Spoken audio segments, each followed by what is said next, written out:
Hello Missy, welcome back to my channel.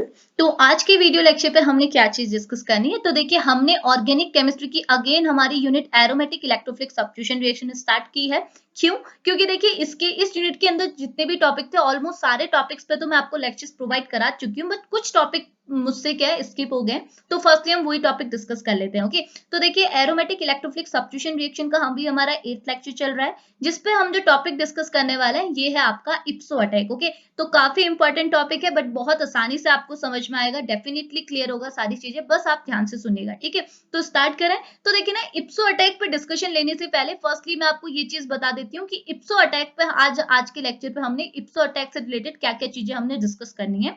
तो firstly हम discuss करेंगे कि इप्सो अटैक होता क्या है। ठीक है, तो यहाँ पे मैं आपको थोड़ा सा इतना इंट्रोड्यूस कर लेती हूँ कि देखो इप्सो अटैक का जो कॉन्सेप्ट है ना, आप इसे किस यूनिट के अंदर पढ़ रहे हैं? एरोमेटिक इलेक्ट्रोफिलिक सब्स्टिट्यूशन रिएक्शन के अंदर। मतलब अगर आपने किसी एरोमेटिक कंपाउंड में सब्स्टिट्यूशन रिएक्शन कराना है, वो भी किसकी हेल्प से? किसी इलेक्ट्रोफाइल की हेल्प से, तो ये रिएक्शन होती है आपकी एरोमेटिक इलेक्ट्रोफिलिक सब्स्टिट्यूशन रिएक्शन। और इसी रिएक्शन वाली यूनिट के अंदर हमारा टॉपिक इप्सो अटैक इन्वॉल्व हो रहा है। इट मींस ये जो इप्सो अटैक का कॉन्सेप्ट है, ये हमें कहाँ देखने को मिलेगा? जब भी हम हमारे एरोमेटिक कंपाउंड में इलेक्ट्रोफाइल के थ्रू सब्स्टिट्यूशन रिएक्शन कराएंगे। मतलब इप्सो अटैक क्या है, आप जिस इतना सोचिए, इप्सो अटैक एक टाइप का फिनोमिना या फिर आप बोल सकते हैं एक टाइप का कॉन्सेप्ट है, जो कि हमें कहाँ ऑब्जर्व होगा, कब हम लोग ये अटैक देखेंगे। ये एक टाइप का अटैक है ना, ये अटैक हम कहाँ देखेंगे? जब भी हम किसी एरोमेटिक कंपाउंड में इलेक्ट्रोफाइल के थ्रू सब्स्टिट्यूशन रिएक्शन कराएंगे, उस टाइम पे हमने ये इप्सो अटैक का कॉन्सेप्ट देखने को मिलेगा। ओके, और इप्सो अटैक की वजह से जो सब्स्टिट्यूशन होगा, क्योंकि एरोमेटिक कंपाउंड में इलेक्ट्रोफाइल के थ्रू हम क्या करा रहे हैं? सब्स्टिट्यूशन रिएक्शन करा रहे हैं।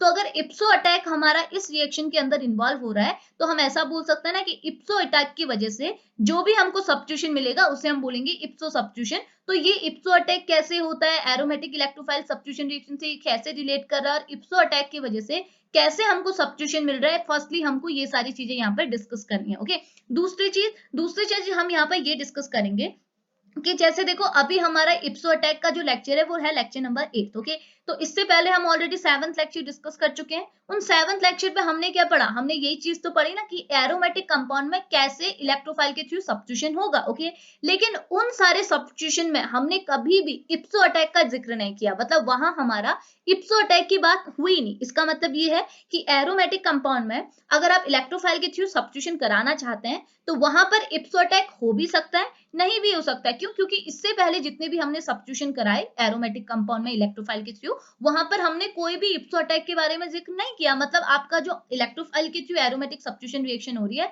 वहां पर इप्सो अटैक हो भी सकता है, नहीं भी हो सकता है। तो अब हमने ये चीज इसके आगे डिस्कस करनी है कि अगर हमने एरोमेटिक कंपाउंड में इप्सो अटैक करवाना है, तो यहाँ पर हमारी क्या क्या कंडीशंस होनी मस्ट है, क्या क्या कंडीशंस होंगी जब हमारे एरोमेटिक कंपाउंड में इप्सो अटैक होगा। ठीक है, और उसकी इप्सो अटैक की वजह से इलेक्ट्रोफिलिक सब्स्टिट्यूशन रिएक्शन होगी। इतनी चीज क्लियर आई।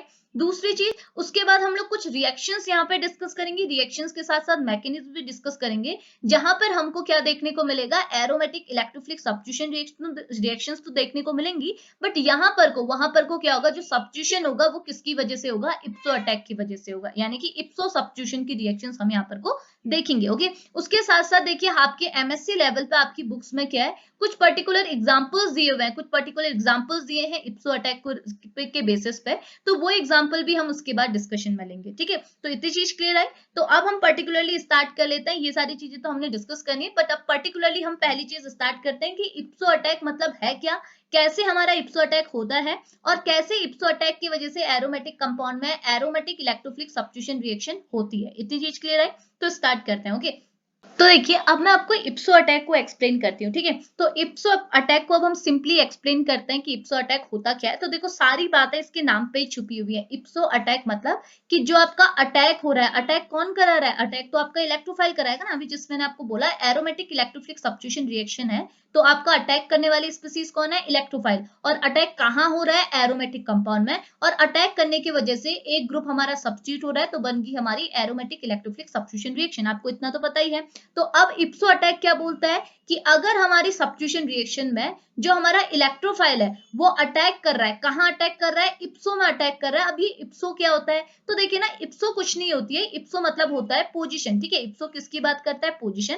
और ये इप्सो पोजीशन हमें कहां देखने को मिलता है? जनरली हमारे एरोमेटिक कंपाउंड में देखने को मिलता है। यानी कि हमारे एरोमेटिक कंपाउंड के पास क्या है? इप्सो पोजीशन है, और हमारा इलेक्ट्रोफाइल ने अगर उसी इप्सो पोजीशन में अटैक कर दिया तो इस टाइप के अटैक को हम बोलेंगे इप्सो अटैक। और अगर अटैक किया है तो ऑब्वियस सी बात है हम सब्स्टिट्यूशन रिएक्शन पढ़ रहे हैं, इलेक्ट्रोफाइल ने अटैक किया इप्सो पोजीशन में जो ग्रुप था वो सब्स्टिट्यूट हो गया, किसकी वजह से, इलेक्ट्रोफाइल की वजह से। तो इस टाइप के सब्स्टिट्यूशन को हम क्या बोलेंगे, इप्सो अटैक सब्स्टिट्यूशन, या फिर आप सिंपली बोल सकते हैं इप्सो सब्स्टिट्यूशन। कितना आसान सा कॉन्सेप्ट था, इतनी चीज क्लियर है।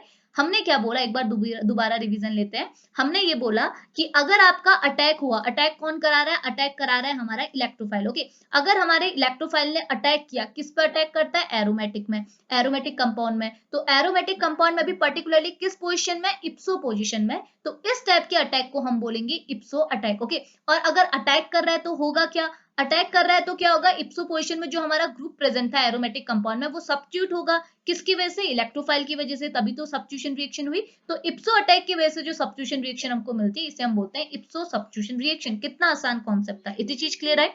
अब देखो, अभी जब हम आगे रिएक्शंस पढ़ेंगे आपको और आसानी से सारी चीजें क्लियर होगी, अभी जस्ट सुनते रहिए, ठीक है।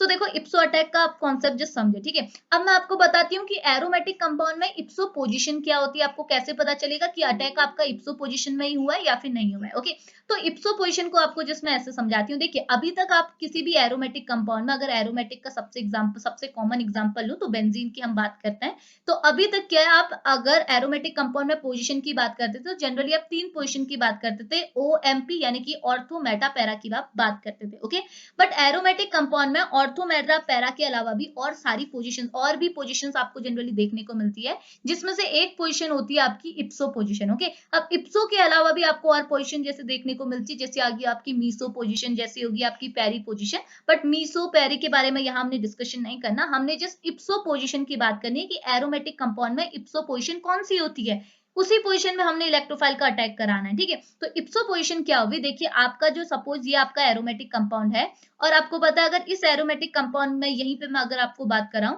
तो आपको पता है इन सारी पोजीशन में जो कार्बन एटम है इसने क्या किया, 3 बॉन्ड बनाए हुए हैं, इसको एक बॉन्ड और बनाना है। तो इन सारी पोजीशन में जनरली हम लोग हाइड्रोजन एटम को कंसीडर करते हैं, ठीक है। हमने क्या किया यहाँ पर, हाइड्रोजन एटम को कंसीडर करते हैं, ठीक है।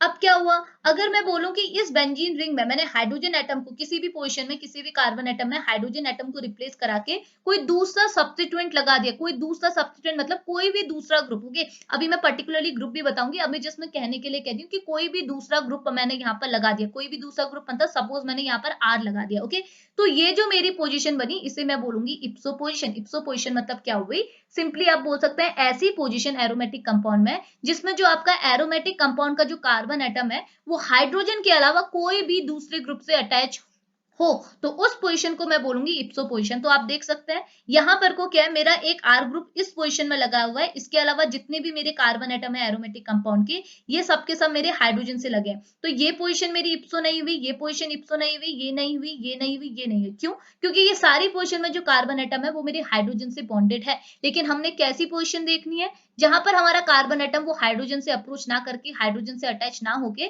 किसी दूसरे सब्स्टिट्यूएंट से अटैच हो, उसकी हमने यहाँ पर बात करनी है। तो हमारी इप्सो पोजीशन क्या हुई, ये पोजीशन हुई। तो अगर मेरा इलेक्ट्रोफाइल आके इस पोजीशन में अप्रोच कर रहा है तो मेरा जो अटैक हुआ इसे हम बोलेंगे इप्सो अटैक। ओके, अब इसके अलावा हम लोग इप्सो अटैक को, मतलब इप्सो पोजीशन को एक दूसरी तरीके से भी कंसीडर करते हैं, जो कि जनरली एक इंटरमीडिएट स्टेट होती है। अभी मैं आपको नीचे दिखाऊंगी, जब भी हम रिएक्शन, अभी नीचे जो हमने रिएक्शन डिस्कस करनी है ना, यहाँ जितनी भी हम रिएक्शन वगैरह डिस्कस करेंगे, यहाँ पे जो इप्सो अटैक हमने कराना है वो ऐसी पोजीशन में नहीं कराना जैसे अभी मैंने बोला कि कार्बन एटम के एक R ग्रुप से अटैच हो, मतलब हाइड्रोजन के अलावा कोई दूसरी ग्रुप से अटैच हो, तो इसको हम इप्सो पोजीशन कहते हैं। बट नीचे जो हम रिएक्शन कराएंगे वहां पर हमें इप्सो कुछ ऐसा देखने को नहीं मिलेगा, इप्सो वहां जो हम लेंगे वो एक इंटरमीडिएट स्टेट होगी, ठीक है। अभी आप मे भी कंफ्यूज हो रहे हो बट मैं आपको अभी एक्सप्लेन करती हूँ, आप जस्ट सुनते रहिएगा। इप्सो पोजीशन हम एक और पोजीशन को बोलते हैं, कैसे, देखो अगर हमारे पास जो एरोमेटिक कंपाउंड है वो इंटरमीडिएट स्टेट में प्रेजेंट है, सपोज हमारा एरोमेटिक कंपाउंड कहाँ प्रेजेंट है, इंटरमीडिएट स्टेट में प्रेजेंट है, और इंटरमीडिएट स्टेट में हमारा एरोमेटिक कंपाउंड कुछ ऐसा हो गया, यानी कि हमारे पास सिर्फ 2 डबल बॉन्ड है,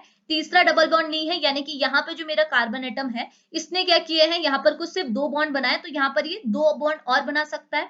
तो अगर मैं बोलूं कि मेरे पास मेरा एरोमेटिक कंपाउंड इंटरमीडिएट स्टेट में है, और उस इंटरमीडिएट स्टेट में अगर मेरे कार्बन एटम के पास 2 अलग अलग ग्रुप प्रेजेंट है, यानी कि एक ग्रुप तो मैंने इसके साथ R को अप्रोच कराया, दूसरा ग्रुप मेरा R डैश है, तो इस केस में मैं बोलूंगी कि ये मेरी जो पोजीशन है, ये पोजीशन मेरी कौन सी है, इप्सो पोजीशन है। इसके अलावा आप ये वाला पोजीशन देख लीजिए, यहाँ पर आप 2 ग्रुप अप्रोच नहीं करा सकते, सकते, यहाँ पे भी नहीं करा सकते, यहाँ पे भी नहीं करा सकते, यहाँ पे भी नहीं करा सकते। तो ये जो मेरी पोजीशन हुई, ये मेरी इप्सो पोजीशन नहीं हुई, ये पोजीशन मेरी क्या हुई, इप्सो पोजीशन हुई। क्यों? क्योंकि यहाँ पे मेरा जो कार्बन एटम है वो दो अलग अलग ग्रुप से अप्रोच कर रहा है, तो ऐसी पोजीशन को मैं क्या बोलूंगी, इप्सो पोजीशन। इतनी चीज क्लियर है? तो अभी आप जस्ट नीचे समझेंगे, अभी जिस इतना समझो कि इप्सो पोजीशन आपको समझ में आए। अभी जिस इतना समझिए कि इप्सो पोजीशन वो पोजीशन हुई किसी भी एरोमेटिक कंपाउंड में, अगर हम इंटरमीडिएट की बात नहीं कर रहे हैं, ऐसी पोजीशन हुई जहां पे आपका जो एरोमेटिक कंपाउंड का कार्बन एटम है वो हाइड्रोजन के अलावा कोई दूसरे सब्स्टिट्यूएंट से अप्रोच कर रहा है, अटैच है, तो ये पोजीशन हुई इप्सो अटैक। और अगर आपके इलेक्ट्रोफाइल ने उसी पोजीशन में अटैक कर दिया एरोमेटिक कंपाउंड के, तो यहाँ पर जो अटैक हुआ इसे हम बोलेंगे इप्सो अटैक।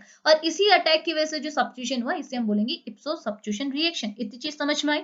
अब देखो थोड़ा मैं आपको थ्योरी के साथ लेते हुए चलती हूँ। यहाँ पे ये क्या बोल रहा है, जस्ट सुनिएगा। ये बोल रहा है व्हाट इज इप्सो अटैक, तो आप लिखिएगा इन सम एरोमेटिक सब्स्टिट्यूशन रिएक्शन। कुछ एरोमेटिक सब्स्टिट्यूशन रिएक्शन में ही ये चीज देखी जाती थी कि सारे एरोमेटिक सब्स्टिट्यूशन रिएक्शन में इप्सो अटैक नहीं देखा जाता है, कहीं कहीं देखा जाता है। और वहां पर कहीं कहीं ये कहाँ, मतलब ये कहाँ कहाँ देखा जाएगा, कुछ पर्टिकुलर कंडीशंस होंगी, वो कंडीशन हम नीचे डिस्कस करेंगे। तो यहाँ पे ये बोल रहा है in some aromatic reaction the attacking species attack at the substituent bearing a carbon atom resulting, यानी कि आपका जो इलेक्ट्रोफाइल है वो एक ऐसी पोजीशन में अटैक कर रहा है जहां पे आपका कार्बन एटम क्या है, हाइड्रोजन के अलावा कोई दूसरा सब्स्टिट्यूएंट कैरी कर रहा है, यानी कि इप्सो पोजीशन जिसे हम बोलते हैं। अगर आपका इलेक्ट्रोफाइल इप्सो पोजीशन में अटैक करे और अटैक करने के बाद क्या हो, वहां पर कोई डिस्प्लेसमेंट हो किसका, आपका जो ग्रुप वहां पर लगा हुआ था, यानी कि आपके सब्स्टिट्यूएंट का डिस्प्लेसमेंट हो किसके साथ, आपके अटैकिंग स्पीसीज के साथ। तो इस टाइप के सब्स्टिट्यूशन रिएक्शन को आप क्या बोलते हैं, इप्सो सब्स्टिट्यूशन रिएक्शन, जैसे मैंने आपको आगे बता दिया, ठीक है। या फिर आप दूसरी डेफिनेशन ऐसा लिख सकते हैं, a position which is already occupied by non-hydrogen substituent in an aromatic ring is known as a ipso position, यानी कि ipso position वो पोजीशन होती है जहां पर आपका जो एरोमेटिक रिंग है उसमें जो आपका ग्रुप है वो कोई नॉन हाइड्रोजन हो, यानी कि एरोमेटिक कंपाउंड का कोई भी ग्रुप, मतलब कोई ऐसी पोजीशन जहां पर जो ग्रुप हो वो आपका नॉन हाइड्रोजन हो, तो ऐसे और वहां पर आपका इलेक्ट्रोफाइल आके अटैच कर रहा हो, तो इसे बोलते हैं, सॉरी दोबारा रिपीट करते हैं, एक मिनट रुकिएगा, दोबारा रिपीट करते हैं। तो ये बोल रहा है अ पोजीशन विच इज, तो देखो दूसरी डेफिनेशन ये क्या बोल रहा है, ये बोल रहा है a position which is already occupied by a non hydrogen substituent in an aromatic ring is known as a ipso position. तो इप्सो पोजीशन क्या है, इप्सो पोजीशन वो पोजीशन है एरोमेटिक कंपाउंड की जहां पर जो आपका कार्बन एटम है वो किसके साथ अपना बॉन्ड बना के बैठा हुआ है, नॉन हाइड्रोजन सब्स्टिट्यूएंट के साथ अपना बॉन्ड बना के बैठा हुआ है, यानी कि ऐसी पोजीशन जहां पर आपका ऐसी पोजीशन जो कि किसने ऑक्यूपाई की है, नॉन हाइड्रोजन सब्स्टिट्यूएंट ने ऑक्यूपाई की है किसी भी एक एरोमेटिक रिंग में, तो ऐसी पोजीशन को आप बोलते हैं इप्सो पोजीशन। और अगर इसी इप्सो पोजीशन में कोई इलेक्ट्रोफाइल आके अटैक कर जाए तो इस टाइप के अटैक को बोलते हैं इप्सो अटैक। और इस इप्सो अटैक की वजह से जो सब्स्टिट्यूशन रिएक्शन बनती है इसे हम बोलते हैं इप्सो सब्स्टिट्यूशन रिएक्शन। इतनी चीज क्लियर आई? और इसका सिंपलेस्ट रिप्रेजेंटेशन आप यहाँ पर देख सकते हैं, सिंपल फॉर्मेट में यहाँ रिप्रेजेंटेशन दिखाया है।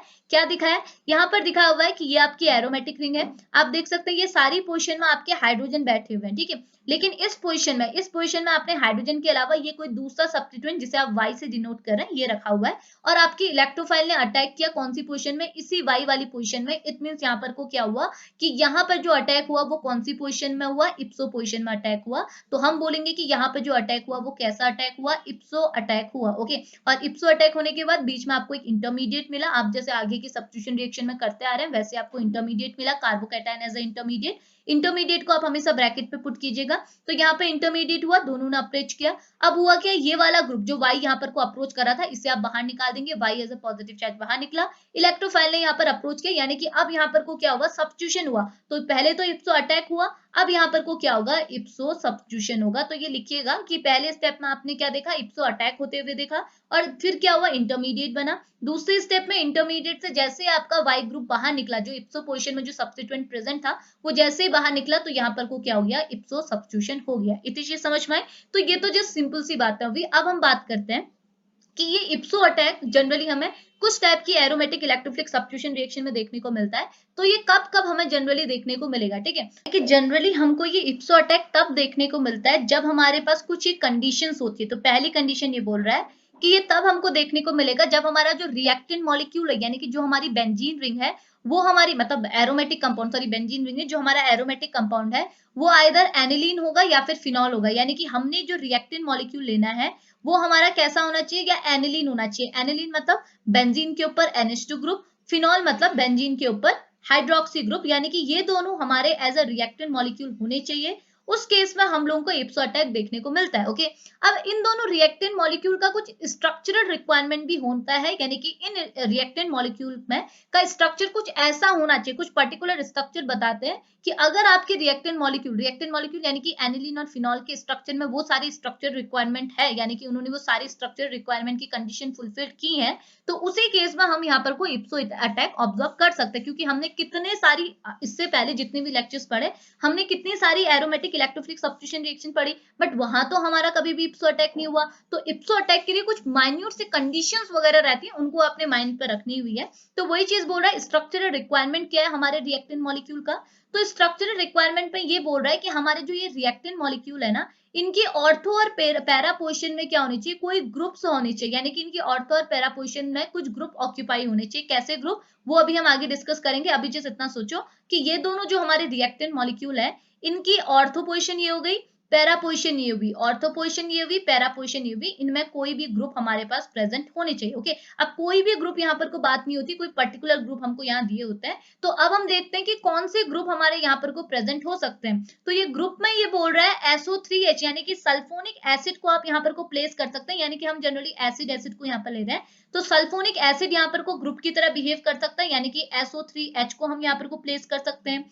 दूसरा ग्रुप है हमारा कार्बोक्सिलिक एसिड, यानी कि ग्रुप के प्लेस पे हम COH ग्रुप को भी, यानी कि COH एसिड यानी कि कार्बोक्सिलिक एसिड को भी हम यहाँ पर को प्लेस कर सकते हैं, या फिर आप N डबल बॉन्ड O को भी यहाँ पर को प्लेस कर सकते हैं। ये सारे यहाँ पर को SO3H, COH या फिर N डबल बॉन्ड N, ये ग्रुप्स यहाँ पर को प्लेस कर सकते हैं, तब जाके हमारा रिएक्टेंट मॉलिक्यूल तैयार होगा। यानी कि अगर हमारा रिएक्टेंट मॉलिक्यूल ने ये सारी कंडीशन फुलफिल की है, तो उसी केस में हम इप्सो अटैक करवा सकते हैं। इतनी चीज क्लियर है। तो ये तीन कंडीशन आपने माइंड पर रखनी है। पहला ये कि हमारा जो एरोमेटिक कंपाउंड है वो हमारा एनिलीन या फिर फिनॉल होना चाहिए, साथ ही साथ एनिलीन और फिनॉल की ऑर्थो और पैरा पोजिशन में कोई ग्रुप्स प्रेजेंट होने चाहिए। कोई ग्रुप मतलब SO3H हो सकता है, या COH हो सकता है, या N double bond N group हो सकते हैं, ये ग्रुप यहाँ पर को प्लेस होने चाहिए। ओके, तो यहाँ पर को क्या होता है, फिर हम क्या करेंगे, अपनी इलेक्ट्रोफाइल का अटैक कराएंगे। और इलेक्ट्रोफाइल कौन सी पोजीशन में अटैक करेगा, ये जो पोजीशन है जहां पर हमारे ग्रुप अप्रोच कर रहे हैं ना, तो ये पोजीशन हमारी क्या होती है, इप्सो पोजीशन होती है। ये पोजीशन इप्सो हो गई, ये इप्सो हो गई, ये इप्सो होगी, ये इप्सो होगी।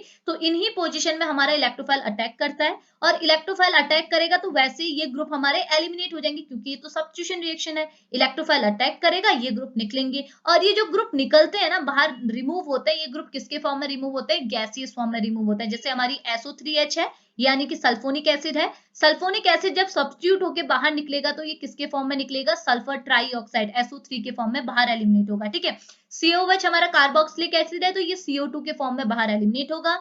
N double bond O N2 के फॉर्म में बाहर एलिमिनेट होगा। तीनों के तीनों गैसियस फॉर्म में बाहर एलिमिनेट होते हैं। ठीक है, सब्स्टिट्यूट होते हैं। ओके, साथ ही साथ एक और चीज हम यहाँ पे को डिस्कस करते हैं, देन हम आगे रिएक्शन वगैरह देखेंगे। एक और चीज यहाँ पर को डिस्कस ये करते हैं कि अगर हमने क्या करना है, ये इप्सो अटैक के थ्रू इप्सो सब्स्टिट्यूशन रिएक्शन करानी है, तो इट मींस यहाँ भी आपकी रिएक्शन हो रही है। रिएक्शन है तो कुछ रिएक्शन कंडीशंस होनी चाहिए, यानी कि रिएजेंट हमने यूज करना है। तो जनरली इप्सो अटैक कराने के टाइम पर जो रिएजेंट हम यूज करते हैं जनरली क्या होता है हमारा, ब्रोमीन वाटर, यानी कि ब्रोमीन के साथ हम वाटर को प्लेस कर सकते हैं, ब्रोमीन के साथ हमारे एसिटिक एसिड को रख सकते हैं, या फिर ब्रोमीन के साथ आप कोई भी एसिड यूज कर सकते हैं। यानी कि ये जो रिएक्शंस है, सॉरी ये जो हमारे रिएजेंट है, ये जो हमारे ब्रोमीन वाटर हो गया, ब्रोमीन के साथ एसिटिक एसिड, ब्रोमीन के साथ कोई भी एसिड आप यहाँ पर को लें, तो इनके साथ हम लोग इन सारे कंपोनेंट को क्या है, एज अ रिएजेंट मॉलिक्यूल हम यहाँ पर को यूज कर सकते हैं। ये सारे के सारे क्या है, एज अ रिएजेंट की तरह यहाँ पर को बिहेव करेंगे। इतनी चीज क्लियर है।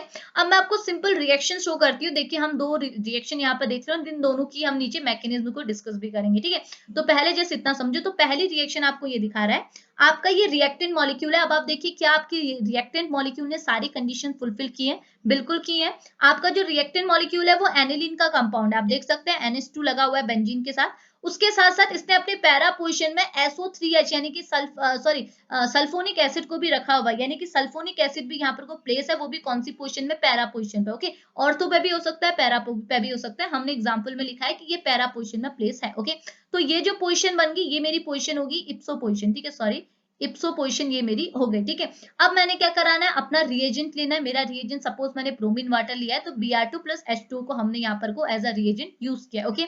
अब होता क्या है, अभी मैं आपको नीचे मैकेनिज्म में दिखाऊंगी कि यहाँ पे जो हमने ब्रोमीन वाटर लिया ना, इस ब्रोमीन में से ये जो ब्रोमीन है ये एज ए इलेक्ट्रोफाइल की तरह बिहेव करता है, और जैसे ही ये इलेक्ट्रोफाइल की तरह बिहेव करेगा, ये अप्रोच क्या करेगा, कहाँ करेगा, इप्सो पोजिशन में। इसने इप्सो पोजिशन में अटैक किया तो होगा क्या, यहाँ पर को हमारा ब्रोमीन नीचे बैठ गया, तो हमारा क्या होगा, ये वाला जो ग्रुप है ये हमारा रिमूव होगा, तो ये ग्रुप हमारा निकल जाएगा बाहर, और किसके फॉर्म में निकलेगा, SO3 यानी कि सल्फर ट्राईऑक्साइड गैसियस फॉर्म में ये बाहर निकल जाएगा। होगा क्या कि ब्रोमीन यहाँ पर अप्रोच करेगा, ये ग्रुप हमारा बाहर निकला, तो हमने यहाँ पर ब्रोमीन कर दिया और SO3 को एज अ गैसियस फॉर्म में बाहर एलिमिनेट कर दिया, ठीक है। अब ये गया कैसे अंदर, ये ब्रोमीन पॉजिटिव कहाँ से आया और SO3 का H कहाँ चला गया, ये सारी की सारी चीजें मैं आपको मैकेनिज्म में बताऊंगी। अभी जैसे आप रिएक्शन सुनोगे, डायरेक्ट रिएक्शन आपकी कैसी हो रही है, ठीक है। तो आपको ये समझ में आया, ये रिएक्टेंट मॉलिक्यूल था, यहाँ से आपका इलेक्ट्रोफाइल आया, इलेक्ट्रोफाइल ने यहाँ पर को ब्रोमीन पॉजिटिव एज इलेक्ट्रोफाइल आया, इसने यहाँ अप्रोच किया, तो आपका ये ग्रुप सब्स्टिट्यूट हो गया किसके फॉर्म में, जैसे मैंने पहले भी बोला, जो सल्फर ट्राई ऑक्साइड के फॉर्म में, मतलब अगर आपके पास सल्फोनिक एसिड है तो ये सल्फर ट्राई ऑक्साइड के फॉर्म में आएगा, अगर आप यहाँ पर को कार्बोक्सिलिक एसिड लेंगे तो ये CO2 के फॉर्म में आएगा, अगर N डबल बॉन्ड O लेंगे तो ये N2 के फॉर्म में एलिमिनेट होगा। तो हमारे पास यहाँ पर सल्फोनिक एसिड था, तो हमने इसे सल्फर ट्राई ऑक्साइड के फॉर्म में एलिमिनेट किया, ठीक है। और यहाँ पर ब्रोमीन ने अप्रोच कर दिया, इलेक्ट्रोफाइल ने अप्रोच करके प्रोडक्ट बना लिया फाइनली, और ये वाला जो अटैक हुआ ये हुआ इप्सो अटैक, और इप्सो अटैक की वजह से जो रिएक्शन हुई ये हुई इप्सो सब्स्टिट्यूशन रिएक्शन, ओके। इतनी चीज क्लियर आई। सिमिलरली दूसरा एग्जांपल आप देखो, दूसरे एग्जांपल में हमने फिनॉल का कंपाउंड लिया है, फिनॉल के कंपाउंड में हमने ऑर्थो पोजीशन में अपने COH ग्रुप को यानी कि कार्बोक्सिलिक एसिड को प्लेस किया है। रिएक्शन कंडीशन में रिएजेंट हमारा एज इट इज है, bromine water as a reagent लिया। अब ब्रोमीन वाटर में ब्रोमीन जो है वो एज अ पॉजिटिव चार्ज यानी कि ब्रोमीन एज अ इलेक्ट्रोफाइल की तरह बिहेव करेगा, अटैक करेगा इप्सो पोजीशन में। जैसे ही अटैक करेगा तो COH ग्रुप को हमने एलिमिनेट करना होगा, तो COH ग्रुप किसके फॉर्म में अटैक रिमूव होगा, किसके फॉर्म में एलिमिनेट होगा, कार्बन डाइऑक्साइड यानी कि CO2 के फॉर्म में ये एलिमिनेट हुआ।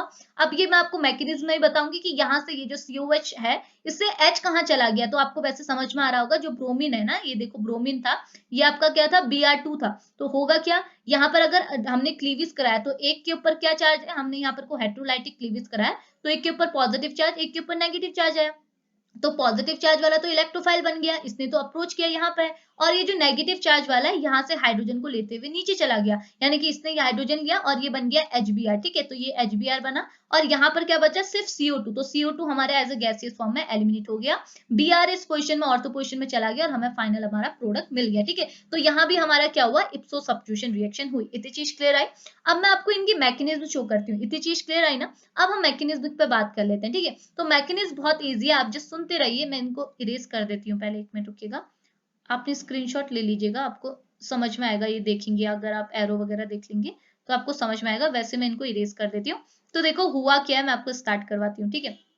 इसको वापस से लिख लेंगे। देखिए हुआ क्या, हमने हमारा रिएक्टेंट मॉलिक्यूल लिया, पहले हमारा रिएक्टेंट मॉलिक्यूल ये है, एनिलीन वाला कंपाउंड है, जिसपे हमने क्या है, सल्फर ट्राई सॉरी हमने यहाँ पर को सल्फोनिक एसिड को प्लेस किया, यानी कि S double bond O OH, ठीक है, ये हमने यहाँ पर को प्लेस किया हुआ है, ठीक है। अब हुआ क्या, सॉरी SO2,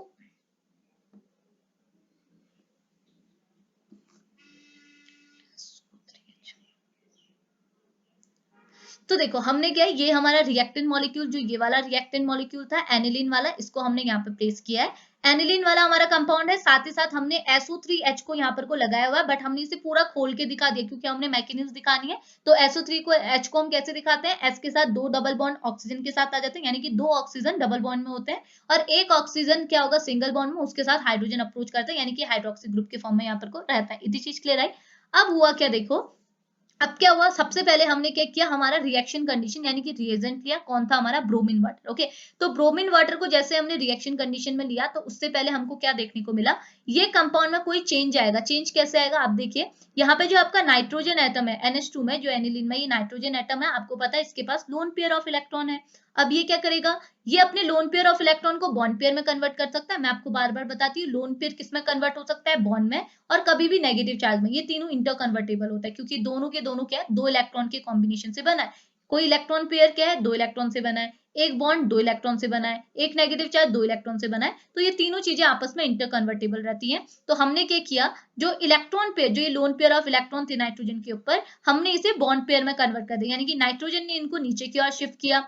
हुआ क्या, अगर यहाँ पे डबल बॉन्ड आएगा तो ये कार्बन की वैलेंसी तो बढ़ गई, ये पेंटावैलेंस हो गया, तो ये कार्बन एटम क्या करेगा, अपने डबल बॉन्ड को नीचे शिफ्ट करेगा। अब होगा कि अगर यहाँ पे डबल बॉन्ड आ जाएगा तो फिर इस कार्बन के लिए दिक्कत हो जाएगी, ये पेंटावैलेंट हो जाएगा, तो ये अपने डबल बॉन्ड को यहाँ पर शिफ्ट कर देगा, यानी कि इस कार्बन के ऊपर एज अ नेगेटिव चार्ज। मैंने बोला ना कोई भी बॉन्ड क्या है आपस में कन्वर्ट हो सकता है, लोन पेयर किस में कन्वर्ट हुआ, बॉन्ड में, और बॉन्ड किस में कन्वर्ट हो गया, नेगेटिव चार्ज, तो यहाँ पर आप नेगेटिव चार्ज पुट कर सकते हैं। ये चीज तो समझ में आती है ना, 2 इलेक्ट्रॉन से बने हैं सारी चीजें, तो यहाँ पर आपने इसे एज अ नेगेटिव चार्ज यहाँ पर को प्लेस कर दिया। तो देखो हमने रिएक्शन मतलब ये हमारा प्रोडक्ट कुछ ऐसा बना, NH2 के साथ यहाँ पर आ गया डबल बॉन्ड। अब देखो NH2 में ये जो नाइट्रोजन एटम है इसने अपना इलेक्ट्रॉन पेयर यानी कि लोन पेयर ऑफ इलेक्ट्रॉन को डबल बॉन्ड में तो कन्वर्ट कर दिया, बट इस नाइट्रोजन के पास तो इलेक्ट्रॉन की डेफिशिएंसी होगी। होता ही है कि ये जो लोन पेयर वाले कंपाउंड होते हैं, जैसे ऑक्सीजन हो गया, ये जो लोन पेयर वाले एटम्स होते हैं ना, जैसे नाइट्रोजन हो गया इसके पास लोन पेयर है, ऑक्सीजन हो गया, ये पहले तो अपने इलेक्ट्रॉन को डोनेट करते हैं, इलेक्ट्रॉन को डोनेट कर देते हैं और डबल बॉन्ड वगैरह बना लेते हैं, और फिर बाद में खुद ही पछताते हैं कि हमने अपने इलेक्ट्रॉन को क्यों डोनेट किया, और इनके ऊपर आ जाता है पॉजिटिव चार्ज। तो नाइट्रोजन के साथ भी सेम हाल है, नाइट्रोजन ने अपने इलेक्ट्रॉन पेयर को, ये 2 इलेक्ट्रॉन को क्या है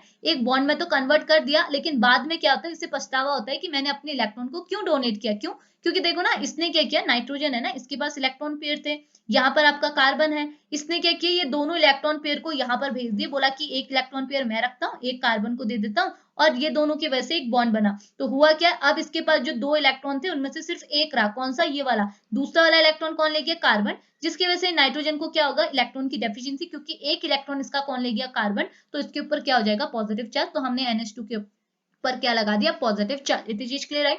अगला, यहाँ पर हमारा बॉन्ड शिफ्ट हो जाएगा नीचे की ओर, यानी कि यहाँ पर डबल बॉन्ड आ गया, यहाँ पर सिंगल बॉन्ड और यहाँ पर नेगेटिव चार्ज, जैसे मैंने आपको यहाँ पे बना दिया। बाकी की चीजें आपकी एज इट इज है, देख लीजिए सारी चीजें एज इट इज है। ओके, अब क्या होगा, आपके रिएक्टेंट ने इतना किया, अब आपका क्या करेगा, आपका रिएजेंट इन्वॉल्व होगा रिएक्शन में। रिएजेंट में क्या करेंगे, आपका जो ये ब्रोमीन है ना, ये ब्रोमीन क्या करेगा, जैसे Br2 है, जिसे मैंने अभी भी बोला, यहाँ पर को आप क्या करेंगे, हेट्रोलाइटिक क्लीवेज, आपको मैं बार बार बताती हूँ, हेट्रोलाइटिक क्लीवेज मतलब क्या हुआ, ऐसी क्लीवेज जिसमें आपके एक एटम के पास क्या होगा, नेगेटिव चार्ज, एक के पास पॉजिटिव चार्ज, मतलब ये दोनों जो बॉन्ड बना है ना ब्रोमीन के बीच में, 2 ब्रोमीन के बीच में जो बॉन्ड है, ये आपका कोवेलेंट बॉन्ड है, आपको पता है ये बॉन्ड है आपका कोवेलेंट। कोवेलेंट बॉन्ड मतलब ये वाला जो बॉन्ड बना है ये इलेक्ट्रॉन की शेयरिंग से बना है, एक इलेक्ट्रॉन ब्रोमीन ने दिए, एक इलेक्ट्रॉन दूसरे ब्रोमीन ने दिए। ओके, अब अगर यहाँ पर को हम लोग हेट्रोलाइटिक क्लीवेज कराएंगे, तो हेट्रोलाइटिक क्लीवेज क्या करती है कि ये दोनों के बीच का बॉन्ड तो टूटेगा, लेकिन हेट्रो मतलब अलग अलग, होमो मतलब सेम होता है, हेट्रो मतलब अलग अलग, हेट्रोलाइटिक क्लीवेज क्या करेगी,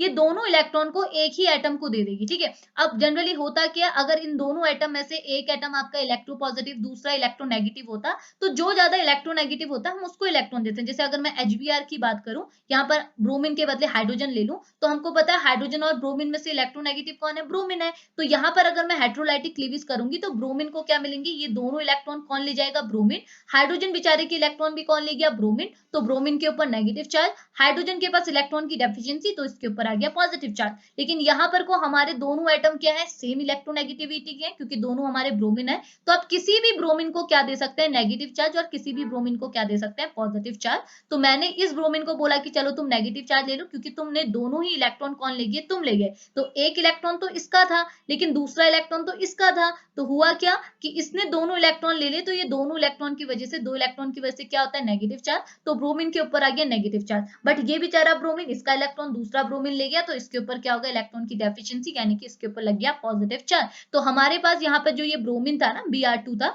इसमें से एक ब्रोमीन के ऊपर आया हमारा नेगेटिव चार्ज, एक ब्रोमीन के ऊपर आया हमारा पॉजिटिव चार्ज। ओके, अब हुआ क्या, अब हुआ ये कि ये जो हमारा पॉजिटिव चार्ज वाला ब्रोमीन है, ये एज अ इलेक्ट्रोफाइल की तरह यहाँ पर को बिहेव कर रहा है। ठीक है, ये इलेक्ट्रोफाइल है और इसने अप्रोच कहाँ किया, इप्सो पोजिशन, देख लीजिए ये आपकी इप्सो पोजिशन है, तो ये बन गई हमारी इप्सो पोजिशन। ठीक है, तो डायरेक्ट अटैक नहीं होता, हमारी अटैक होती है मैकेनिज्म के थ्रू, तो वहां तो हमने डायरेक्टली शो किया, बट हो कैसे रहा आपको समझ में आ रहा, ये पोजिशन में हमारा डबल बॉन्ड लग गया। ठीक है, ये वाला तो डबल बॉन्ड हो गया, बट यहाँ तो हमारा सिंगल बॉन्ड है, और यहाँ पर को हमारा क्या है, एक अलग ग्रुप है, हाइड्रोजन के अलावा कोई दूसरा ग्रुप है, तो ये पोजिशन हमारी क्या बन गई, इप्सो पोजिशन। तो इस इप्सो पोजिशन में आके हमारा इलेक्ट्रोफाइल अप्रोच करेगा, तो हमारे इलेक्ट्रोफाइल ने यहाँ पर को अप्रोच किया, जिसकी वजह से हमको क्या हुआ, दूसरा इंक यूज करते हैं, जिसकी वजह से हमको क्या देखने को मिला कि ये नेगेटिव चार्ज को किसने बैलेंस कर दिया, इस पॉजिटिव चार्ज ने। देखो ये नेगेटिव था, ये पॉजिटिव था, तभी तो इसने अप्रोच किया ना, समझ में आ रहा है ना, इप्सो पोजिशन में अटैक क्यों हुआ, खाली भी अटैक तो नहीं हुआ, हुआ ये कि इस इप्सो पोजिशन में आपके पास क्या है, नेगेटिव चार्ज है। ठीक है, अब आप ये सोचेंगे कि ये वाला जो कार्बन एटम है, जैसे अगर हम ऊपर देखें, ये वाला जो कार्बन एटम है, इस कार्बन एटम के पास भी तो क्या है, हाइड्रोजन के अलावा कोई दूसरा ग्रुप है, NH2 ग्रुप है, इस कार्बन एटम के पास भी हाइड्रोजन के अलावा दूसरा ग्रुप है, SO3H वाला ग्रुप है, ठीक है, सल्फोनिक एसिड वाला ग्रुप है।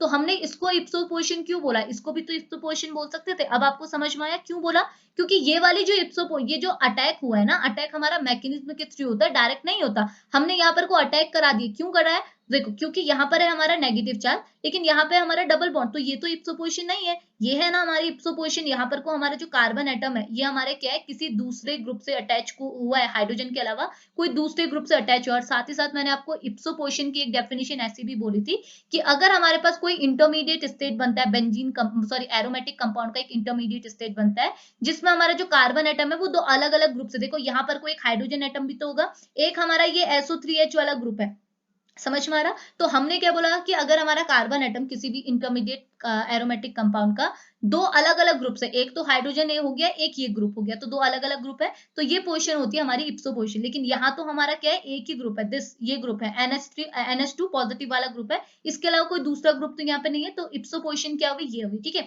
और अटैक कैसे हुआ आपको समझ में आ रहा, अटैक क्यों हुआ, क्योंकि देखो इलेक्ट्रोफाइल हमारा पॉजिटिव चार्ज होता है, और इस कार्बन के पास एक ये वाला ये तो है, उसके साथ साथ हमारा एक नेगेटिव चार्ज भी है, तो होगा क्या, ये नेगेटिव चार्ज में अप्रोच करेगा हमारा ब्रोमीन, तो जैसे ही अप्रोच करेगा तो ये बैलेंस हो जाएगा, नेगेटिव से और पॉजिटिव आपस में बैलेंस करके न्यूट्रल हो जाएंगे, और यहाँ पर कौन अटैक करेगा, ब्रोमीन। तो देखो हमने इस कार्बन में किसका अप्रोच करा दिया, ब्रोमीन, बाकी चीजें आपकी एज इट इज है, ओके। अब हुआ क्या, देखो हमको ये देखने को मिला कि एक ब्रोमीन हमारा पॉजिटिव है, एक ब्रोमीन हमारा नेगेटिव है। अब ये नेगेटिव वाला ब्रोमीन क्या करेगा, यहाँ पर जो हमारा ये पूरा ग्रुप है ना, ये एसिड है, आपको पता है सल्फोनिक एसिड, और सल्फोनिक एसिड एक टाइप का बहुत बढ़िया एसिड होता है। तो एसिड की क्या टेंडेंसी होती है, ये अपने H पॉजिटिव आयन को रिड्यूस करता है, रिमूव करता है। तो इस एसिड ने भी क्या किया, अपने यहाँ से H पॉजिटिव आयन को रिमूव किया। तो जैसे इसने H पॉजिटिव आयन को रिमूव किया तो कौन ले गया, ब्रोमीन इसको H पॉजिटिव आयन को ले लिया। क्यों, क्योंकि ब्रोमीन आपका नेगेटिव चार्ज है, हाइड्रोजन आपका पॉजिटिव चार्ज है, तो ये दोनों ने बॉन्ड बनाया, ये दोनों ने बॉन्ड बनाया, जिसकी वजह से आपको क्या देखने को मिला, यहाँ पर बॉन्ड कैसे टूटा, ये आपको समझ में आ रहा है ना।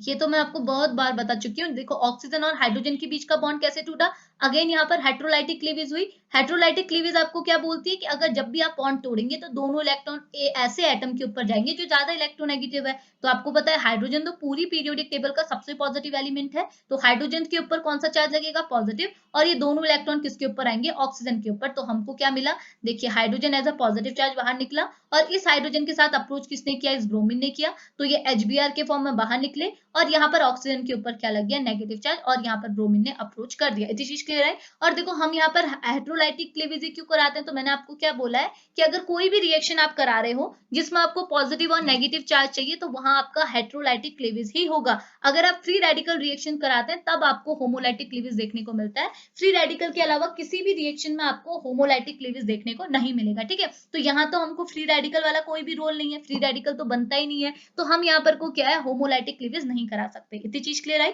तो इतना बना लिया आपने। अब क्या होगा, अब बहुत आसान है। अब देखो, अब ये ऑक्सीजन के ऊपर नेगेटिव चार्ज है, अब आपको मैंने क्या बोला, नेगेटिव चार्ज कभी भी बॉन्ड में कन्वर्ट हो सकता है, कभी भी इलेक्ट्रॉन पेयर में कन्वर्ट हो सकता है। तो ये ऑक्सीजन क्या बोलेगा कि चलो मैं इस ऑक्सीजन जो आपका नेगेटिव चार्ज है इसे बॉन्ड में कन्वर्ट करता हूँ, यानी कि ये चाहेगा कि ऑक्सीजन और सल्फर के बीच में यहाँ पर को डबल बॉन्ड हो जाए। बट क्या यहाँ पर को सल्फर डबल बॉन्ड बना सकता है, नहीं बना सकता, इसकी वैलेंसी तो पूरी है। तो ऑक्सीजन क्या करेगा, ये अपना डबल बॉन्ड तो बनाएगा, यानी कि अपनी नेगेटिव चार्ज को एज अ डबल बॉन्ड में तो शिफ्ट करेगा ही करेगा, लेकिन सल्फर की वैलेंसी बढ़ जाने की वजह से सल्फर क्या करेगा, इस कार्बन के साथ बॉन्ड तोड़ देगा। तो ऑर्गेनिक केमिस्ट्री में यही होता है, बॉन्ड बनते हैं जुड़ते हैं। तो यहाँ पर को क्या होगा, इन दोनों के बीच का बॉन्ड टूटा, जिसकी वजह से ये आपका जो SO3 है, ये SO3 गैसियस फॉर्म में आपका बाहर निकल जाएगी। इस कार्बन के ऊपर क्या आ जाएगा, नेगेटिव चार्ज, देखो मैंने इसको हराया, और यहाँ पर को क्या बना दिया, नेगेटिव चार्ज। अब ये नेगेटिव चार्ज इस कार्बन के ऊपर आया, तो आपको पता है कार्बन के ऊपर तो नेगेटिव चार्ज एग्जिस्ट ही नहीं कर सकता, क्योंकि मैं आपको बार बार बताती हूँ कि अगर आपके कोई इलेक्ट्रोपॉजिटिव स्पीसीज है तो इलेक्ट्रोपॉजिटिव स्पीसीज में कभी भी आप नेगेटिव चार्ज नहीं रख सकते। और आपको पता है कार्बन एक टाइप की इलेक्ट्रोपॉजिटिव स्पीसीज है, इसके ऊपर अगर आप पॉजिटिव चार्ज रख लेंगे तो ये एक बारी के लिए सह लेगा, बट नेगेटिव चार्ज ये कभी भी सहता नहीं है। तो ये क्या करेगा, अब अपने इस नेगेटिव चार्ज को क्या करेगा, यहाँ शिफ्ट करेगा, बोलेगा तुम यहाँ पे चले जाओ, बॉन्ड बना लो, मेरे ऊपर से हट जाओ, ठीक है। तो जैसे यहाँ पे बॉन्ड बनाना चाहेगा तो ये बॉन्ड को यहाँ शिफ्ट होना पड़ेगा, अगर ये बॉन्ड यहाँ शिफ्ट होगा तो इसको ऊपर शिफ्ट होना पड़ेगा, क्योंकि नाइट्रोजन के ऊपर क्या लगा हुआ है, पॉजिटिव चार्ज, तो ये वापस से ऊपर जाएगा, जिसकी वजह से क्या होगा, नाइट्रोजन के ऊपर से पॉजिटिव चार्ज बैलेंस हो जाएगा, यानी कि नाइट्रोजन क्या हो जाएगा, न्यूट्रल, जिसकी वजह से आपको क्या मिलेगा, देखो क्या मिला, यहाँ से आपका ये ग्रुप पूरा निकल गया ना, ये आपका SO3 आपका बाहर निकल गया, SO3 गैसियस फॉर्म में, यानी कि सल्फर ट्राइऑक्साइड के फॉर्म में ये बाहर निकला। यहाँ पर आपका इस पोजीशन में आपका क्या बचा, सिर्फ ब्रोमीन बचा।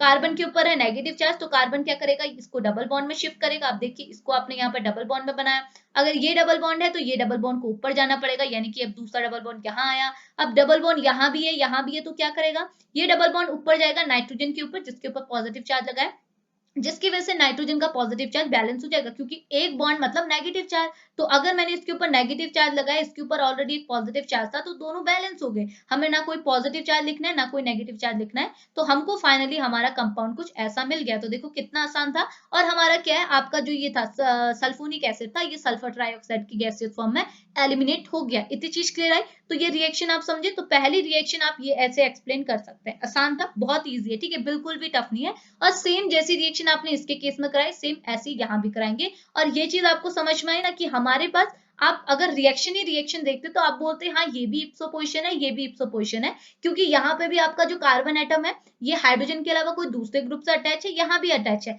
लेकिन हमने पर्टिकुलरली इसी पोजिशन में क्यों रिएक्शन कराई, अब आपको समझ में है, क्योंकि हमारी जो इंटरमीडिएट स्टेट है, जहां पर हम हमारे इलेक्ट्रोफाइल को अप्रोच कराते हैं, तो वो कौन सी पोजिशन में कराते हैं, इप्सो पोजिशन। तो इप्सो पोजिशन कहाँ जनरेट हो रही है, यहाँ जनरेट हो रही है, यहाँ जनरेट हो रही है, ऑब्वियस सी बात है यहाँ जनरेट हो रही है। यहाँ तो हमारा डबल बॉन्ड आ जा रहा है, समझ में आ रहा। तो हमारी इप्सो पोजिशन ये है, तो अटैक भी यहीं पर होगा। इतनी चीज क्लियर आई।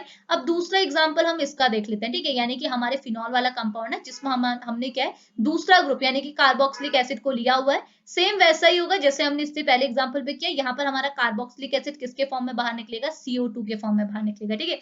तो कैसे हुआ, आप जिस यहाँ पर को देखिए, ठीक है। तो देखो ये है हमारा रिएक्टेंट मॉलिक्यूल। हमने क्या किया, देखो पूरा खोल खोल के लिखा हुआ है। सी देखो कार्बोक्सिलिक एसिड को लिख दिया C double bond OH, okay. अब हमने सबसे पहले क्या किया, आप भी रिपीट करते हुए जाइए तो आपको आसानी से समझ में आएगा।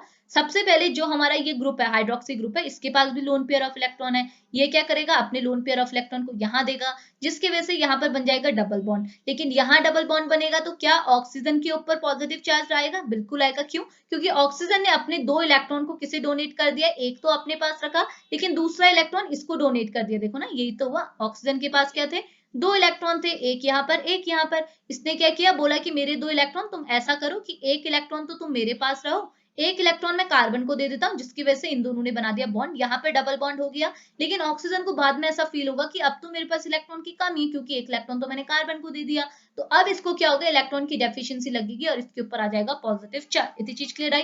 अब देखो इस कार्बन की वैलेंसी बढ़ गई, क्योंकि इसके पास यहाँ भी डबल बॉन्ड, यहाँ भी डबल बॉन्ड, यहाँ सिंगल बॉन्ड, यानी कि ये पेंटावैलेंट हो गया, ठीक है। बट कार्बन तो पेंटावैलेंट हो नहीं सकता। ये क्या करेगा, तुम बोलोगा कि ये जो तुम्हारा जो डबल बॉन्ड है, तुम इसको यहाँ पे शिफ्ट कर दो। अब अगर ये डबल बॉन्ड यहाँ पे शिफ्ट हो गया तो इसके लिए दिक्कत हो जाएगी। अब ये क्या करेगा, सेम बोलेगा कि हम इस डबल बॉन्ड को यहाँ पर as a negative charge shift कर देते हैं। तो देखो आपको कुछ इस टाइप का देखने को मिला, ओके। ये नेगेटिव चार्ज इस पोजिशन में, ये कार्बन पे नहीं है, इस पोजिशन में, ठीक है, ये वाले कार्बन पे, ठीक है। तो आपको कुछ ऐसा देखने को मिला, जैसे हमने किया सेम वही आपको मिला, यानी कि 2 डबल बॉन्ड आपके पास यहाँ है, एक यहाँ पे। इतनी चीज क्लियर आई। अब आपका अगेन क्या है, ये जो आपका रिएजेंट है, ब्रोमीन वाटर में से ब्रोमीन आएगा। ब्रोमीन में अगेन क्या होगी, हेट्रोलाइटिक क्लीवेज। और आपको पता है हेट्रोलाइटिक क्लीवेज क्यों करा रहे हैं, क्योंकि यहाँ हमको फ्री रेडिकल की बात नहीं करनी है। जब हम फ्री रेडिकल की बात करते हैं देन हम होमोलाइटिक क्लीवेज कराते हैं। अगर हमको किसी कार्बोकैटायन दूसरी रिएक्शन की बात करनी, जिसमें हम carbocation as intermediate, कार्बो anion as intermediate बनाते हैं, वहां हमको हेट्रोलाइटिक क्लीवेज ही करानी होती है। हेट्रोलाइटिक क्लीवेज क्या बोलती है, ये दोनों इलेक्ट्रॉन जो तुम दोनों ने शेयर किए, ये दोनों एटम ने जो कोवेलेंट बॉन्ड बनाने के लिए 2 इलेक्ट्रॉन को शेयर किया है, ये दोनों इलेक्ट्रॉन एक ही एटम के पास जाएंगे। तो दोनों एटम हमारे सेम इलेक्ट्रोनेगेटिविटी के हैं, तो हम दोनों में से किसी को भी नेगेटिव, किसी को भी पॉजिटिव चार्ज दे सकते हैं। तो मैंने बोला इन दोनों ने क्लीवेज कराई, और ये वाला जो ब्रोमीन है इसको मैंने पॉजिटिव चार्ज दिया, इसको मैंने नेगेटिव चार्ज दिया। अब क्या होगा, ये मेरा पॉजिटिव चार्ज यहाँ पर एज ए इलेक्ट्रोफाइल की तरह बिहेव करेगा। अब इलेक्ट्रोफाइल कहाँ अटैक करेगा, इप्सो पोजिशन। ये तो इप्सो पोजिशन नहीं है, इप्सो पोजिशन कौन सी है, ये वाली है। तो ये जाके यहाँ पर अप्रोच करेगा, जिसकी वजह से ब्रोमीन के ऊपर का पॉजिटिव चार्ज इस नेगेटिव चार्ज को बैलेंस कर देगा। डायरेक्ट यहाँ पर को ब्रोमीन अप्रोच कर जाएगा, कोई भी चार्ज वगैरह यहाँ पर देखने को नहीं मिलेगा। तो यहाँ पर आपके ब्रोमीन ने ऐसे अप्रोच किया, ओके। अब हुआ क्या, यहाँ पे जो आपका ये आपका कार्बोक्सिलिक एसिड है। अब आपको पता है एसिड की क्या टेंडेंसी होती है, अपने हाइड्रोजन को निकालना। तो यहाँ पे भी क्या होगा, ऑक्सीजन और हाइड्रोजन का जो ये बॉन्ड है ये क्लीव होगा, और कैसे होगा, हेट्रोलाइटिक क्लीवेज के थ्रू होगा। जैसे क्लीव होगा तो आपको पता है इन दोनों में से इलेक्ट्रोनेगेटिव कौन है, ऑक्सीजन, तो दोनों इलेक्ट्रॉन किसके ऊपर शिफ्ट होंगे, ऑक्सीजन के ऊपर, तो ऑक्सीजन तो बन जाएगा नेगेटिव और हाइड्रोजन बन जाएगा पॉजिटिव। अगर हाइड्रोजन पॉजिटिव है तो यहाँ पर एक ब्रोमीन भी तो है रिएक्शन कंडीशन में जो कि नेगेटिव है, तो ये पॉजिटिव नेगेटिव आपस में कंबाइन करके HBr बना के एलिमिनेट हो जाएंगे। इतनी चीज क्लियर है। तो अब हमारे पास कुछ ऐसा देखने को मिला, तो देखो सेम मिला आपको, सेम चीज यहाँ पर मिली। अब आप क्या करेंगे, अब देखो अब आपने कुछ नहीं करना है, अब ये आपका ऑक्सीजन बोलेगा कि चलो मैं अपने नेगेटिव चार्ज को बॉन्ड में इन्वॉल्व कर रहा हूँ। तो अगर यहाँ पर कोई बॉन्ड बनेगा तो आपको क्या देखने को मिलेगा कि कार्बन की वैलेंसी बढ़ गई, कार्बन की वैलेंसी 5 हो गई। देखो यहाँ पर 2 डबल बॉन्ड हो जाएगा, 2 डबल बॉन्ड मतलब आपके 2 डबल बॉन्ड हो जाएंगे, 2 यहाँ 2 बॉन्ड यहाँ 2 बॉन्ड यहाँ, यानी कि 4 बॉन्ड तो यहाँ बन रहे, एक 5वां बॉन्ड आपका यहाँ से बन रहा। तो क्या बेटर है कि ऑक्सीजन से बॉन्ड तोड़ो, यानी कि ये तो डबल बॉन्ड है ना, आप जिस इतना देख लीजिए, ये ऑक्सीजन के नेगेटिव चार्ज को अगर हम डबल बॉन्ड बोल रहे हैं तो ये बॉन्ड को तोड़ना बढ़ गया, ये बॉन्ड को तोड़ना बढ़ गया, ये सिंगल बॉन्ड को तोड़ना बढ़ना है। ऑब्वियस सी बात है, सिंगल बॉन्ड आसानी से टूटेगा, तो कार्बन क्या करेगा, दूसरे कार्बन से सिंगल बॉन्ड को तोड़ लेगा। अब क्या होगा, सिंगल बॉन्ड यहाँ से टूटा, CO2 यहाँ से बाहर निकला, देखो CO2 को हमने यहाँ से बाहर निकाला, CO2 as a gaseous form में बाहर निकला, इस कार्बन के ऊपर आया नेगेटिव चार्ज। अब ये कार्बन है, ये इलेक्ट्रोपॉजिटिव एलिमेंट है, इससे तो नेगेटिविटी सूट नहीं होती, ये क्या करेगा, इस नेगेटिव चार्ज को शिफ्ट करेगा इस पोजीशन में, ये शिफ्ट करेगा इसको ऊपर पोजीशन में, ये अगेन शिफ्ट करेगा इसे ऊपर पोजीशन में, जिसकी वजह से क्या हुआ, सब कुछ बैलेंस। ये शिफ्ट क्यों हो रहा है आपको पता चल रहा है ना, कार्बन आपका इलेक्ट्रोपॉजिटिव एलिमेंट है, ये नेगेटिविटी सह नहीं सकता, तो ये अपने नेगेटिव चार्ज को बॉन्ड में कन्वर्ट करेगा, और जैसे आप यहाँ पे बॉन्ड बनाना चाहेंगे तो ये कार्बन अनस्टेबल हो जाएगा। अब ये क्या करेगा, बॉन्ड को दोबारा शिफ्ट करेगा ऊपर पोजीशन में, अगर यहाँ पे बॉन्ड बनेगा तो ये अनस्टेबल हो जाएगा। अब ये अनस्टेबल है तो ये अपने बॉन्ड को ऊपर शिफ्ट करेगा, जिसकी वजह से कार्बन भी सेटिस्फाई हो जाएगा। आपको पता है कार्बन आपका ऑक्सीजन क्या है, सॉरी ऑक्सीजन क्या है, एक टाइप का इलेक्ट्रोनेगेटिव एलिमेंट है, इसके ऊपर भी तो पॉजिटिविटी सूट नहीं कर सकती, जैसे कार्बन आपका पॉजिटिव एलिमेंट है, इसके ऊपर आप नेगेटिविटी नहीं रख सकते। सिमिलरली ऑक्सीजन आपका नेगेटिव एलिमेंट है, इसके ऊपर आप पॉजिटिव नहीं रख सकते, तो ऑक्सीजन भी सेटिस्फाई हो जाएगा, जिसकी वजह से ऑक्सीजन के ऊपर का पॉजिटिव चार्ज हटा, ऑक्सीजन बन गया सीधे सिंपल न्यूट्रल ऑक्सीजन, जिसकी वजह से क्या हुआ, ये आपका हाइड्रोक्सी ग्रुप, बाकी चीजें आपकी एज इट इज है, यहाँ पर आपका ब्रोमीन ने अटैच किया और यहाँ पर CO2 को आपने एलिमिनेट कर दिया, यानी कि कार्बन डाइऑक्साइड गैस आपकी एलिमिनेट हो गई। तो यहाँ पे जो आपका सब्स्टिट्यूशन रिएक्शन हुई वो किसकी वजह से हुई, आपके इलेक्ट्रोफाइल की इप्सो अटैक की वजह से। तो ये रिएक्शन को आप एक्सप्लेन कर सकते हैं कि ये रिएक्शन आपकी क्या हो गई, इप्सो रिएक्शन हो गई, इप्सो अटैक सब्स्टिट्यूशन रिएक्शन हो गई। इतनी चीज समझ में, होप समझ में आ रहा हो आपको, ठीक है। तो मैं मे भी थोड़ा फास्ट हो रही होंगी क्योंकि मैं आपको सेम चीज बहुत बार रिपीट करा चुकी हूँ, हमने जितनी भी रिएक्शंस पढ़ी हुई हैं सब में हमारा सेम कॉन्सेप्ट ही रहता है, ऑर्गेनिक में तो वही चीज रिपीट होती है। तो होप आपको समझ में आ रहा हो। अब हम आगे को बढ़ते हैं।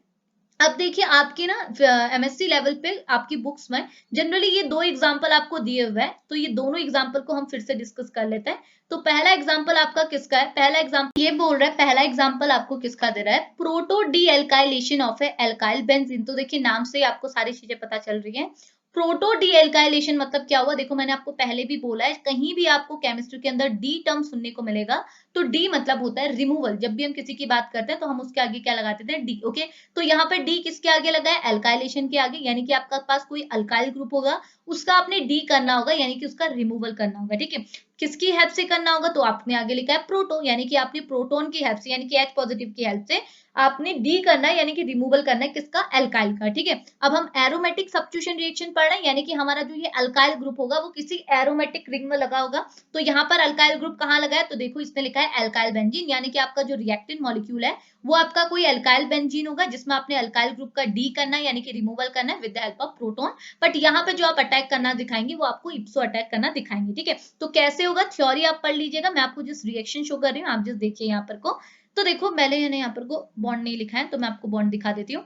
तो हमारे कुछ ये बॉन्ड ऐसे लगे हुए हैं, ठीक है। तो हमने क्या किया, देखो ये हमारा अल्काइल बेंजीन है, ये हो गया हमारा अल्काइल बेंजीन। इस पे हमने क्या है, ये हमारा पूरा अल्काइल ग्रुप हो गया, बल्कि अल्काइल ग्रुप है। इस पे इसका हमने रिमूवल कराना है with the help of proton. आप देख सकते हैं प्रोटॉन यहाँ पर को हमारा एज ए इलेक्ट्रोफाइल की तरह बिहेव कर रहा है, ओके।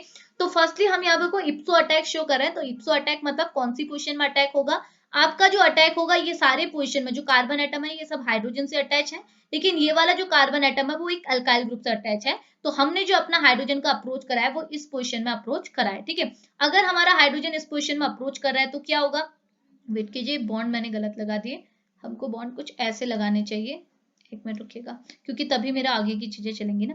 तो देखो मैंने बॉन्ड ऐसे लगाया, ठीक है। तो अब देखो अब होगा क्या, यहाँ पर अगर मैंने हाइड्रोजन का यानी कि प्रोटॉन का अटैक यहाँ पर को कराया, इलेक्ट्रोफाइल का अटैक कौन सी पोजीशन में कराया, इप्सो पोजीशन में कराया, तो यहाँ पर ये जैसे अटैक करेगा तो क्या होगा, ये वाला बॉन्ड टूटेगा, यानी कि यहाँ से बॉन्ड टूटा और यहाँ पर को क्या लग जाएगा, आपका पॉजिटिव चार्ज। ये तो आसान है, पहले से डिस्कस करते हुए आ रहे हैं। तो हुआ क्या, यहाँ पर कोई एक पॉजिटिव इंटरमीडिएट आपको देखने को मिलता है, आपको ये चीज पता है ना, यहाँ पर हमें एक पॉजिटिव इंटरमीडिएट देखने को मिलता है। यहाँ पे भी आपका क्या हुआ, बॉन्ड क्लीव हुआ, आपको समझ में आ रहा है ना।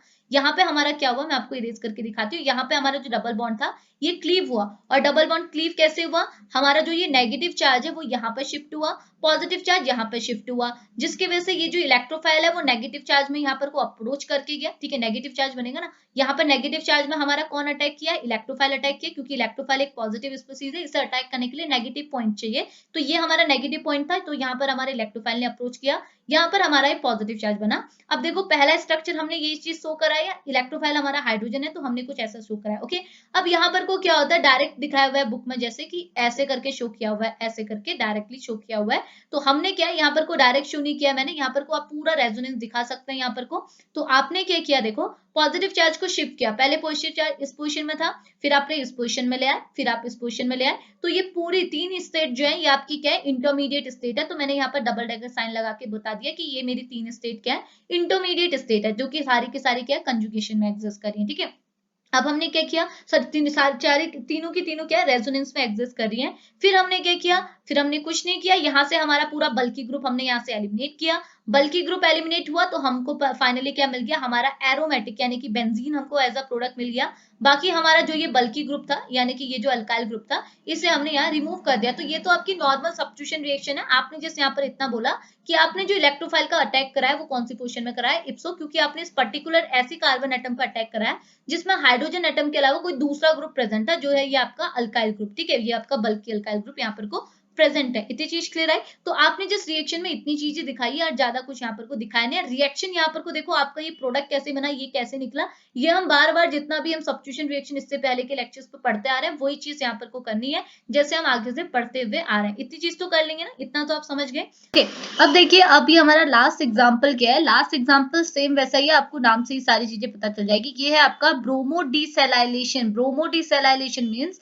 देखो यहाँ पर भी क्या है, सिलाइलेशन यानी कि सिलाइल ग्रुप का आपने क्या कराना है, डी कराना है। डी मतलब मैंने अभी क्या बोलता है, रिमूवल, ओके। तो अपने सिलाइल ग्रुप का रिमूवल कराना है, किसकी वजह से, ब्रोमो की वजह से, यानी कि ब्रोमो की हेल्प से सिलाइल ग्रुप को रिमूव करना है। यानी कि यहाँ पर को सिलाइल ग्रुप सॉरी यहाँ पर आपका ब्रोमो क्या है, एज ए इलेक्ट्रोफाइल बिहेव करेगा, silyl group as a substituent यानी कि जिसे आप निकाल रहे हैं उसकी तरह बिहेव करेगा, ठीक है। तो यहाँ पर आप एग्जाम्पल पे देख सकते हैं, मैंने एग्जाम्पल यहाँ पर कुछ शो किया हुआ है। ये आपका बेंजीन वाला कंपाउंड है, यानी कि आपका कोई एरोमेटिक कंपाउंड होना चाहिए, इसके ऊपर COH ग्रुप लगा हुआ है, नीचे आपका सिलाइल ग्रुप। सिलाइल ग्रुप पे क्या होता है, आपके पास Ac होता है, Ac के साथ आपकी क्या होता है, 3 मिथाइल ग्रुप प्रेजेंट होते हैं, ओके। अब आपने क्या किया, देखो ये टर्शियरी सिलाइल टाइप का कंपाउंड है।